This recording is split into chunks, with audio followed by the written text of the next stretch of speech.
I want to talk to you about a couple alternative ways to get water to the machine. This is called the faucet diverter method that we saw hooked up earlier. We're getting our water supply from the faucet. When we turn the faucet on, it will either come out the faucet or we'll turn this and it'll go over to the ionizer.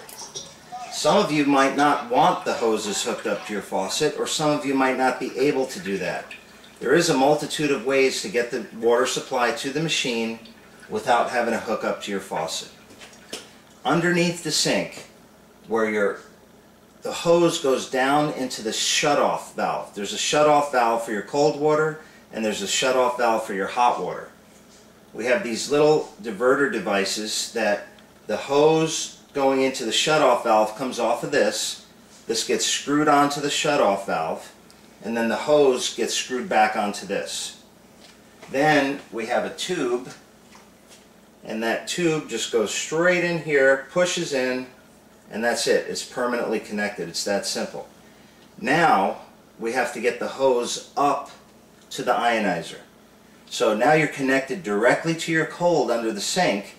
You never have a chance of running hot water through, which is a good thing, but we have to get it up here somehow. Now what I've done is I have a spray hose inside this faucet, and it gave me just enough room to pull a 1/4 inch line up. And if that's the case, I can take that 1/4 inch line now and I could slip it in to the end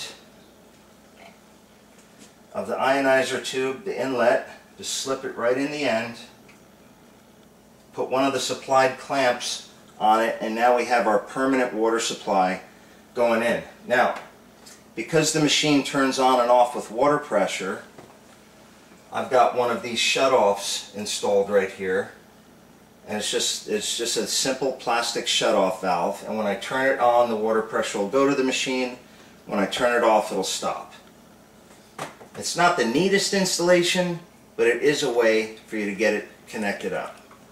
We have these. If you need them, you can call us, order it, or ask your dealer and they can get one sent out to you.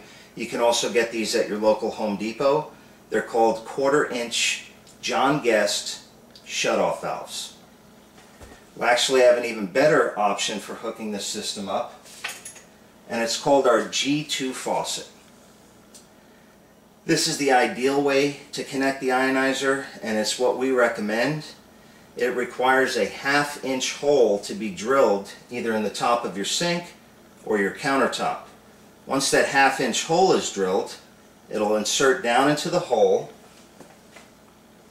The water supply that you've plumbed from the bottom will come up and it'll connect here. There's a nut that comes with this kit and it will connect the tube. So now this has its water from below. Say it's sitting, let's say this is your countertop, it's sitting right here. And now the feed hose for the ionizer is going to go right on this barb. So I want you to picture this now. Your water supply is coming from under the sink, up through here, out this barb, and into the ionizer. And you have this neat little faucet here that will adjust your flow and turn the water on and off.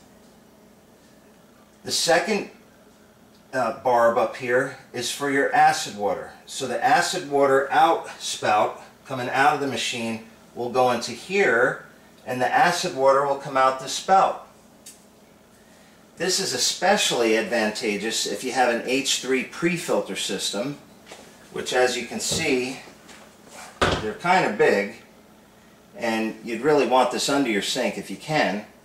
It's an ideal way to connect the ionizer if you have the H3, because this can easily go under the sink, and the line coming out of the filters will go into this, out into the ionizer, the acid water coming out of the ionizer into this spout, and you'll have the acid water coming out here, and it's fully adjustable. It's a really good looking piece, and again, here's your on-off adjustment and your flow adjustment. This is called our G2 Faucet, and it's available from any of our dealers and on our website, the G2 Faucet Accessory.